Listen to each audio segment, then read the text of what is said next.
Hey, can I ask you a question? What kind of story do you want to tell? Like, I know not all of our lives are like these big dramatic stories, and no one's story is really like a Hallmark movie either. But we're all telling a story. Every day, decisions we make, things we say or don't say, things we do or don't do, they're telling a story, crafting a story. So this goes to the legacy question. What kind of story do you want to tell? I think back on someone I goes like through photo albums. I love looking through old photo albums, but there's a few pictures when I look at them and I go, I can see it in my face, I can see it in my eyes going, that was kind of a rough patch for me. I was wrestling with my selfishness, I was wrestling with, wounds that other people had afflicted on me. I was wrestling with some stuff. And I'm not really proud of all of the things I did or said during that time of the story. I'm not real proud of that story. Oh, but today is a new day. Today's writing the chapters of a new part of the story. So am I going to be proud of what I did? It takes me back to the book of Genesis. And Joseph's got an incredible story to tell. There's sibling rivalry, and his brothers sell him into slavery, and he's working his way up through prison, ends up like second in command in all of Egypt under Pharaoh.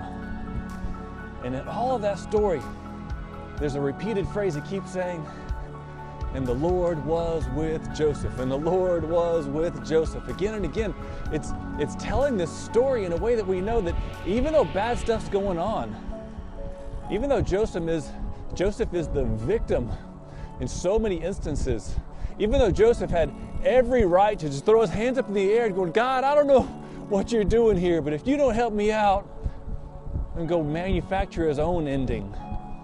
But thankfully, faithfully, Joseph continued to do whatever the next right thing was, the next wise thing, because he wants to have this incredible story that's faithful to God. And so by the end of the story, in Genesis chapter 50, verse 20, we see what Joseph says to his brothers.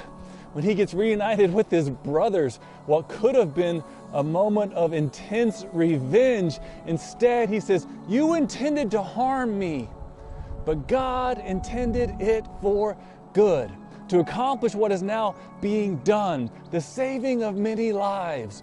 That's a better ending to a story than, and they lived happily ever after. Because I think they lived happily ever after might be the most tragic words in all of literature. Because when we try to compare our own lives, we have happy days, we have good days, even happy years maybe, but happily ever after, that's just kind of far-fetched in reality, isn't it? But when we think that we deserve a happily ever after, or we look at other people's highlights on Instagram, well, they're having a better happily ever after than my so-called life.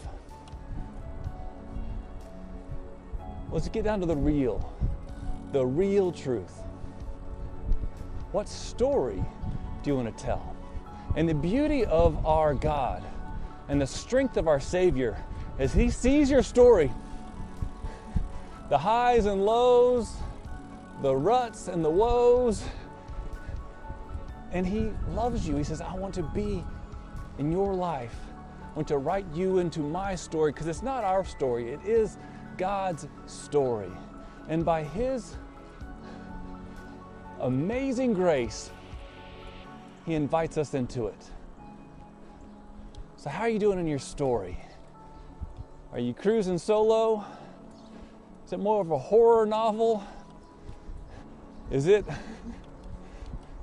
a picture book? Is God the main character of your story? What kind of story do you want to tell?